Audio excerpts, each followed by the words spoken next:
Tonight we are tracking multiple wildfires burning throughout our region.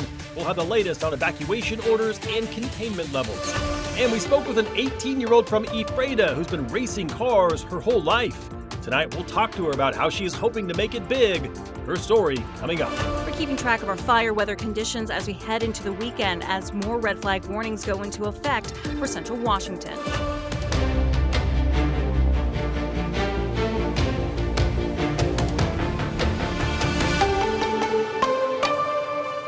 Good evening and thank you for joining us for KREM 2 News at 5 tonight. I'm Mark Hanrahan.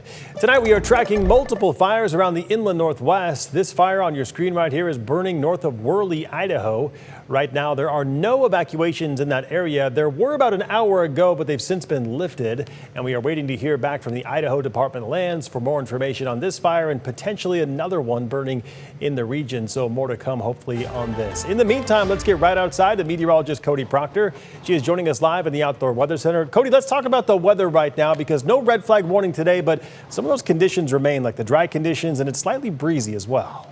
Yeah, and it is certainly feeling a little toasty out here in the Outdoor Weather Center. Wish I was one of these folks over at Lake Coeur d'Alene that are enjoying the water because honestly, we are at 88 degrees right now, and that is above our seasonal average of 83 for us for this time of year. Our winds have dropped down slightly, just 9 miles per hour coming out of the southwest at this very moment, but that relative humidity is still very much dry at just 16% right now.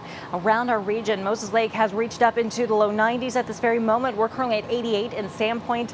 88 in Wenatchee, but they're seeing some clouds at this very moment. We're continuing to watch this area of low pressure moving in right here because that's looking to also bring us a dry cold front as we head into tomorrow and bring us that chance for some breezy to gusty winds, particularly for central Washington heading up into the Okanogan Valley. But Spokane is not exempt from this. We are looking at the possibility of some breezy winds as we head into tomorrow. But there are red flag warnings for much of central Washington and to north central Washington that will go into effect tomorrow afternoon. Will stay in effect until the evening. Hour by hour for us here in Spokane. We'll hang on to the heat a little longer. Tomorrow morning can start us off in the mid 60s, so certainly a warm start to the day.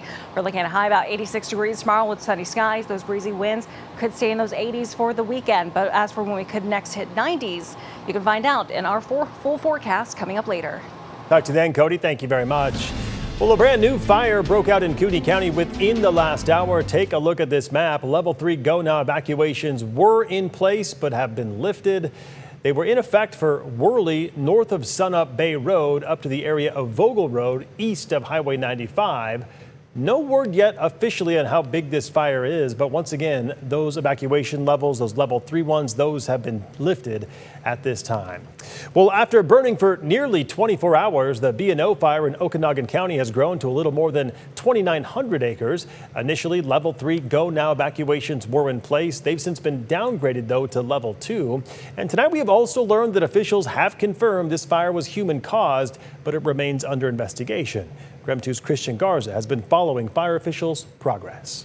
Well, officials say the fire spread fast due to windy weather there in Okanogan County. Now, right behind me, it might be just a little bit hard to see, but this is an updated fire map that shows what the fire looks like as of right now. As you can see, it is spreading right next to Okanogan, right under it, and kind of goes right here into the middle. This is Omak, so the fire is right here in between Okanogan and Omak for a large majority of it. Now, up on your screen right now are some updated image drone pictures posted by the Northeast Washington Fire Information Team. This is what it looked like this morning, but this is what it looked like at its peak. Now, the fire started yesterday afternoon, and officials say at this point it is still 0% contained. However, forward progression has slowed down substantially. Close to 180 personnel from multiple agencies are working on this fire. Now, what we know so far is that 3 homes have been lost, and crews are working to assess the rest of the damage to other homes and outbuildings. The fire is being fueled by grass, brush, and sage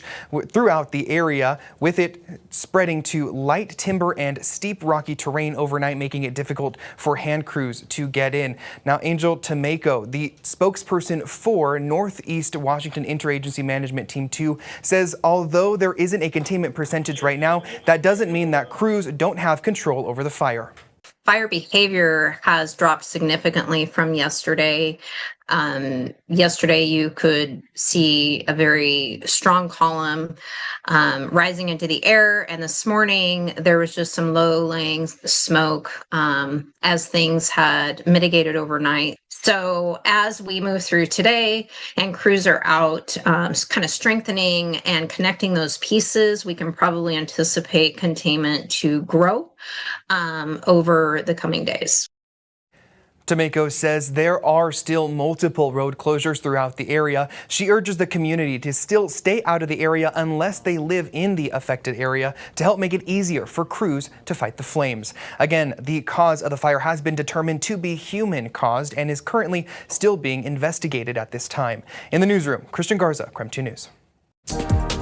Meantime, the city of Post Falls announcing today it has become the first city in Idaho to enter into a formal agreement with U.S. Immigration and Customs Enforcement. The city says, quote, the partnership will strengthen local efforts to identify, process, and remove criminal aliens from the community, unquote. The program is called the 287G program, and it allows trained local law enforcement officers to perform specific ICE functions under the supervision and direction of ICE. This includes identifying removable non-citizens with criminal charges or convictions during routine operations, serving administrative warrants in jails, and working for the transfer of people to federal custody. We do have a reporter working on this story tonight. We'll bring you the very latest coming up on the KREM 2 Night Report. Meantime, in Cheney, the city has lifted water restrictions following the repair and return to service for the large well that suffered mechanical failure earlier this month. Residents can return to irrigating starting on Monday, July 13th, following the mandatory odd-even schedule on the city's website. Residents were urged to stop watering their lawns on Monday, July 7th, after well number 3 suffered damage. That's when a squirrel caused a power shortage, forcing that well to shut down, turn back on too quickly, and cause a pump malfunction. Earlier today, the former St. John Endicott first grade teacher accused of having an inappropriate relationship with a high school student pleaded guilty to first-degree sexual misconduct with a minor. Mackenzie Knott will be sentenced on August 28th.